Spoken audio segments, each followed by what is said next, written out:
Hello guys नमस्कार मु Prabhas sir आपण समस्त को पुणे एक नुआ भिडियो को स्वागत करुच्चे गाइस आज आम मेन टॉपिक बा जो वीडियो मेन प्रसंग होची कौन ना आप नेट एग्जाम रिलेटेड बा नेट प्रसंग उपर आम सब जिनस बा नेट मोटिवेशन वीडियो भी आपण माने कोइ पारंती जे आपण मानकर समस्त जानथिबे जे कौन जनवरी 3 रु जनवरी 18 पर्यंत आपनकर नेट एग्जाम हबो बहुत सारा सब्जेक्ट प्राय तो 85 सब्जेक्ट्स रो आपण मानकर नेट एग्जाम हबो ये जो 85 सब्जेक्ट्स ता भीतर जो सब मेन सब्जेक्ट गुड़ाक अच्छी जोड़ा ओडिशा रे कहला बहुत किछि काम करिवो जो सब्जेक्ट गुड़ाक से हिस्ट्री इकोनॉमिक्स आर्ट्स जो सब 11-12टा सब्जेक्ट की आर्ट्स 12-15टा सब्जेक्ट जो अच्छी तासर साइंस सब सब्जेक्ट गुड़ाक आ कॉमर्स जो सब्जेक्ट गुड़ाक ए सब्जेक्ट गुड़ाक जति अच्छी सेति भितर आपण मैंने ट्राए करंतु से सब्जेक्ट आपण जो सब्जेक्ट कैटेगरी होइतिबे आपण चिंता करंतु कोन ना जेपरी भाव कौन करेंगे नेट क्रैक करेंगे आ जो मैंने नेट क्रैक कर सारी से कौन करेंगे ना जेआरएफ क्रैक करने यही सब शपथ नियंतु टाइम कार जनवरी 3 ले थी कार जनवरी 6 रे थी कार नेक्स्ट केबे थी यही सब प्रोसेस डेट तो डेट सीट पलि आसी जो एग्जाम डेट सीट सब पलि आसी आपन ट्राए करंतु जे आपन निजर बेस्ट दवा सब बेले जे आपनकर बहुत सारा छुआंकर जेते थर पढ़िले भी मनरे बहुत सारा डाउट आसुव सर भूली जाऊँगी सर कौन हो सर मन रोना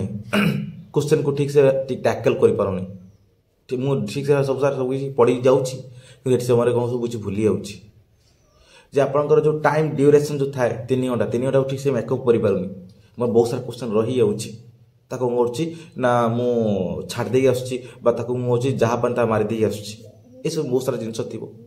जे आपणकर जो समय जहाँ भी एग्जाम हो ना कहीं आप चिंता करंतु जे कौन आप निजर बेस्ट दबार अच्छी आपणकर सरू बा न सरू आपणकर सरी जाइए बहुत भल कथा तो आउ थ रिविजन करंतु जेति सब टाइम पीरियड अच्छी ता भीतर आउ थ रिविजन करंतु किसी करेंट जिनस देखंतु हेले कौन है करेंट माने कौन से टॉपिक ऊपर आप सब्जेक्ट ऊपर किसी करेंट जिनस बा किसी करेंट थियोरी बा किसी बुक्स किसी पढ़ंतु बा किसी वीडियो देखंतु हेले कौन आप एनालाइजिंग पावर बा आपनकर जो नॉलेजटा ए जो कौन हो ना एक्सपांड कर से जिन देखो हेले कौन हम आपड़ जो गोटे कौन कहते तो गोटे सिलेबस ओरिएंटेड होगी आप भर रही समस्ते है फल कौन हो आम से पढ़े जहाँ हम हम अधे छुआर माइंड सेट है जो मुझे पारिनी करें जहाँ हम हम पछे ना ये सब जिन धरतु ना कहीं तो एबार रही माइंड गोटे स्ट्रिक्ट होकर रही कौन से भितर जदि एग्जाम समय से सेम जिन पकई थे एग्जाम कि आपना कौन बिकज व्हाट रीजन ये कारण आपण मान जो सब्जेक्ट जो नॉलेज आप नॉलेजटा से सब्जेक्ट ओरिएंटेड होती भितर रही स्ट्रिक्ट हो रही से रिलेटेड पढ़ी थी पारे किंतु आपनकर जो एनालाइजिंग पावरटा कमी जाइए कौन करूँ आप प्रीवियस क्वेश्चन पीआई को डेली देखु रेगुलर बेसिस देखु एनालाइजिंग पावर ये बढ़ आपनकर जो जो क्वेश्चन टैकलिंग पावर ता बहुत बढ़ ये सब जिन सहित है कौन आपणकर मुझे रखी आपणकर गोटे जिनस आपणकर एग्जाम जदि पर्यंत टाइम पर्यंत एग्जाम जिते दिन अच्छी आपणकर तो आप माइंड कदापि भावतुन जे एथर एग्जाम हम ना न हम कहीं कारण यहीटा ही मेन रिजन जहाँफल कि बहुत सारा छुआ कौन करती ना गिव अप कर दिखती नेवर गिव अप कहीं कारण देखिए ये सब एग्जाम जो प्रिपेरेसन स्टेज रे सब किसी एग्जाम प्रिपेरेसन स्टेज रे मु सब कथा कहूँ बेले बेले माइंड रे आसे मु पारिबिनी मु करि परिबि नाही मो द्वारा हब नाही ये माइंड रे आसी तांकर हे होउची मोर हो नाही से छुआर हो गला मु कौन करी मोर हो नाही मो सब मो प्रॉब्लम पड़ुची एग्जाम सइला पर स्ट्रेसटा कमी जाए किंतु एग्जाम रो जो 5-10 दिन पूर्व जो स्ट्रेसटा आसे ये स्ट्रेसटा मुझे बहुत सारा वीडियो भी कही स्ट्रेसटा सब होल डे आसे नहीं बस किसी क्षण आसे जो किसी क्षण आसे आम से किसी क्षण को भाभी दिखती से किसी क्षण को रखी दिखती माइंड रे होल डेटा नष्ट हो जाए मुझे जानची मो भी एग्जाम प्रिपेरेसन बेले मोर भी आसला यूनिवर्सल थिंग क्या माइंड से कहे कहार डर नहीं समस्त डर अच्छी एग्जाम प्रति से ना एग्जाम एग्जाम रे बसिया जिते ब्रिलियंट छुआ भी ता माइंड भी डर थाए कि से डरटा अत्यधिक मात्रा न रहा दरकार ता माने कौन एग्जाम प्रिपेरेसन स्टेज रे जो डर आसूची आपणकर यदि 3 घंटा समय आसूची आपने बुलीजी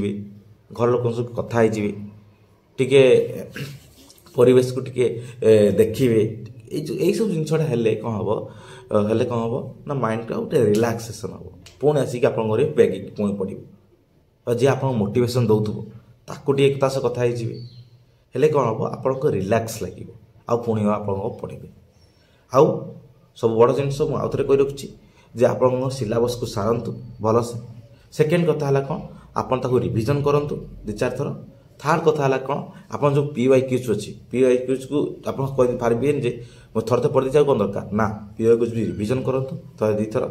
3 थर रिविजन करूँ PYQs तापर है कौन जे करेन्ट बर्तमान समय जो सब माराथन क्लासेस बहुत सारा सब किसी सब सब्जेक्ट रे प्रायतः एभेलेबल अच्छी यूट्यूब रे से सब जिनसा एभेलेबल अच्छी ताको जे कौन सर्च करके कौन करते आप देखते बारंबार रिविजन करते ये सब जिन हेल्ले आपंकर जो एनालाइजिंग पावर बढ़ो क्वेश्चन टैकलिंग पावर बढ़ो आप किसी जिन क्रिटिकली भाभी पारे एनालाइज करेंगे आप केवल स्ट्रिक्ट होती भर रही आप जो माइंड टा काम कर एक्सपांड वे काम कर आउ गए नेक्स्ट जिन है कौन जो छुआ है ना भावुँ कौन सिलेबस सरी ना कि कौन हो स्पेसिफिकाली जो मैंने PG फर्स्ट ईयर थे जो मैंने PG सेकेंड ईयर थे अवहेला जो सरी ना से कहूँ जे कौन आपण मैंने जी समय अच्छी से समय भितर आप कौन करूँ ना चिंता करूँ ये समय भितर कौ कौ मेन टॉपिक अच्छी से मेन टॉपिक को पॉइंट आउट करूँ पॉइंट आउट करके बस पढ़ु ये समय भितर सारी दिखाँ आ जो मैंने टोटाली सरी ना कि से गोटे उपदेश दूची जे जी समय अच्छी एग्जाम रू जी समय अच्छी आ तुम सब पढ़ी ना कि कौन किसी करना से कौन करूँ ना जेको यूनिट को धरतु जेको यूनिट को धरिकी कौन करूँ पढ़ु बस बा प्रीवियस ईयर क्वेश्चन को देखु प्रीवियस ईयर क्वेश्चन को बारंबार रिविजन करूँ बा जेको यूनिट को उठे करूँ कौन ये कहली जे कारण सब सर ना सर ना एटलिस्ट गोटे यूनिट सर नेक्स्ट एग्जाम को से हेल्पफुल हम से कौन करूँ ये जिनसा करूँ जे कौन है गोटे यूनिट आगे पढ़ु जो एग्जाम समय भितर भलसे पढ़ु और नेक्स्ट है कौन आ गए कौन PYQs देखु पूरा फुल PYQs देखी दिंतु ये सब जिन पेपर 1 पेपर 2 आउ नेक्स्ट जिन है कौन ना आपंकर जेहेतु बेसिकाली बहुत किसी जिनस जे कौन होता है ना जो साइंस सब्जेक्ट रे पेपर 1 न था सब किसी सब्जेक्ट ओरिएंटेड होता है जो आर्ट्स सब्जेक्ट रे कॉमर्स सब्जेक्ट रे पेपर 1 था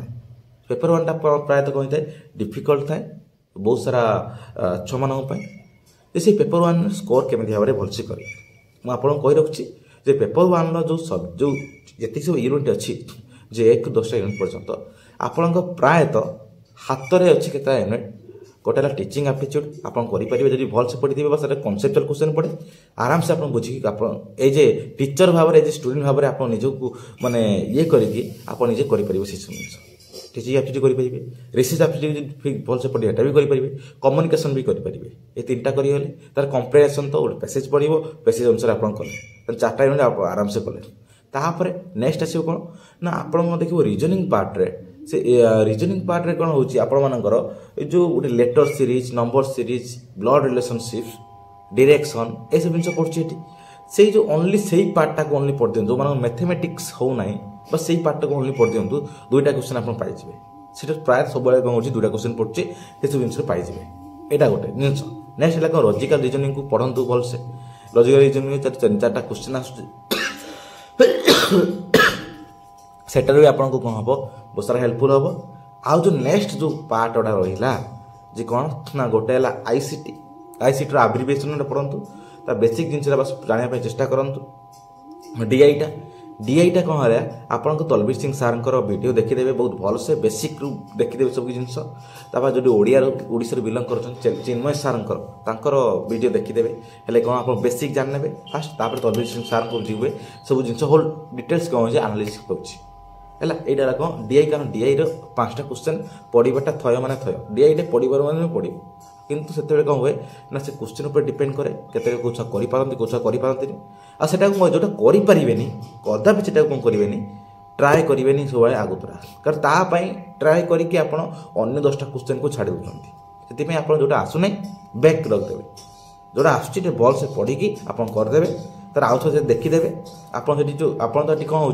ना गोटे है कौन नेक्स्ट मरा जोटा आप गला आप सियोर अच्छे नेक्स्ट पारे आ प्रिव्यू अच्छी ଆଉ ଗୋଟେ ହେଲା କ'ଣ ନା ମାର୍କଡେଜ୍ ପ୍ରିଭ୍ୟୁ ନା କ'ଣ ଗୋଟେ ଅଛି ସମଥିଙ୍ଗ, ଗୋଟେ ହେଲା କ'ଣ ଆପଣ ମାରିଛନ୍ତି କିନ୍ତୁ ଆପଣ କନଫ୍ୟୁଜନ୍ ଅଛି, ଯେଉଁଟାକି କ'ଣ ହେଲା ଆପଣ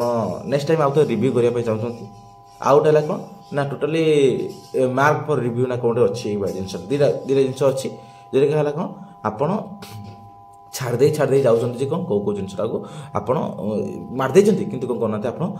ସେଟାକୁ ଜାଣିନାହାନ୍ତି ଗୋଟେ ସଠିକ୍ ଜିନିଷ କାଉଣ୍ଟ ହେଇଯାଏ। ଏଇଟା ମନେ ରଖିଥିବେ, ଆପଣ ଯେଉଁ ବହୁତ ସମୟରେ ଯେଉଁ ଛାଡ଼ି ଦେଉଛନ୍ତି କ୍ୱେଶ୍ଚନ୍ ବା କିଛି ହେଉଛି, ଆପଣ ସବୁ କ୍ୱେଶ୍ଚନ୍ କ'ଣ କରିଥିବେ ନା ଆପଣ ଯେଉଁଟା ନେକ୍ସଟ ଜାଣିଥିବେ ସେ ସିଓର ମାରିଦେଇ ଗଲେ, ଆଉ ଯେଉଁଟା ନ ଜାଣିଥିବେ ଏଇଟା ରିଭ୍ୟୁ ପାଇଁ ରଖିଦେଇଥିବେ। ଏଇଟା କ'ଣ ଯେକୌଣସି ଜିନିଷ ଆନ୍ସର୍ ମାରିକି ରିଭ୍ୟୁ ପାଇଁ ରଖିଦେଇଥିବେ। କାହିଁକି? କାରଣ ଏଇଟା ହିଁ କହୁଛି ଯେ ଲାଷ୍ଟ ବେଳକୁ ପ୍ରାୟତଃ ସମୟ ନଥାଏ। ଯଦି ସମୟ ନଥାଏ ଆପଣ ଏକାଥରେ ଏତେ ସାରା କ୍ୱେଶ୍ଚନ୍କୁ କରିବା ପୂର୍ବରୁ ଆପଣ ଯେଉଁ ସବୁ ରିଭ୍ୟୁଟା ମାରିଦେଇଥିବେ, ଯଦି ୱାନ୍ ଟାଇମ୍ କିଛି ଗୋଟେ ଜିନିଷ ହେଇଗଲା, ୱାନ୍ ଟାଇମ୍ ମାରିଦେଇଛନ୍ତି ନା ସବୁ କିଛି ଜିନିଷ, ସେଥିପାଇଁ କ'ଣ ହେବ ଆପଣ କାଉଣ୍ଟ ହେଇଯିବ। ଏଇଟା କ'ଣ ହେଲା ମାର୍କ ଭାବରେ କାଉଣ୍ଟ ହେଇଯିବ। କିନ୍ତୁ ଆପଣ ଜାଣିନାହାନ୍ତି ଯେ କ'ଣ ଛାଡ଼ି ଦେଇଛନ୍ତି କ'ଣ ସେ ମୁଁ ଲାଷ୍ଟକୁ କରିବି, ଛାଡ଼ି ଦେଇଛନ୍ତି ଟୋଟାଲି, ସେଇଟା କ'ଣ ଡିଫିକଲ୍ଟ ହୁଏ। ପୁଣି କ୍ୱେଶ୍ଚନ୍କୁ ପଢ଼ିବି, ପୁଣି କଲା ବେଳକୁ ଡିଫିକଲ୍ଟ ହୁଏ। ସେ ଏଇସବୁ ଜିନିଷ ଯଦି ଆପଣମାନେ ସବୁ କିଛି ଜିନିଷ କରିବେ ଠିକ୍ସେ ଆରାମସେ ଭଲ ହେବ। ଆଉ ଏକ୍ଜାମ୍ ହଲ୍କୁ ଯିବା ପୂର୍ବରୁ ବା ଯେଉଁଦିନ ଏକ୍ଜାମ୍ ଯିବେ ସେଦିନ ଆପଣମାନେ ଟିକେ ମନ୍ଦିର ଯାଆନ୍ତୁ, ଟିକେ ଭଲ ସୁସ୍ଥ ମାଇଣ୍ଡସେଟ୍ ନେଇକି ଯାଆନ୍ତୁ। ଆପଣମାନେ କରିବେ ଯେପରି ଭାବେ ଭଲସେ କରିବେ। ଆଉ ଯେ ଏକ୍ଜାମ୍ ହଲ୍କୁ ଯିବା ପୂର୍ବରୁ ଯେପରି ଭାବରେ କେଉଁ ସମୟରେ ବି ଆପଣମାନଙ୍କର ମାଇଣ୍ଡରେ ନେଗେଟିଭିଟି ନ ପଶୁ ଯେ ମୋର ଏଥର ଏକ୍ଜାମ୍ ହେବନି ବୋଲି। କାହିଁକି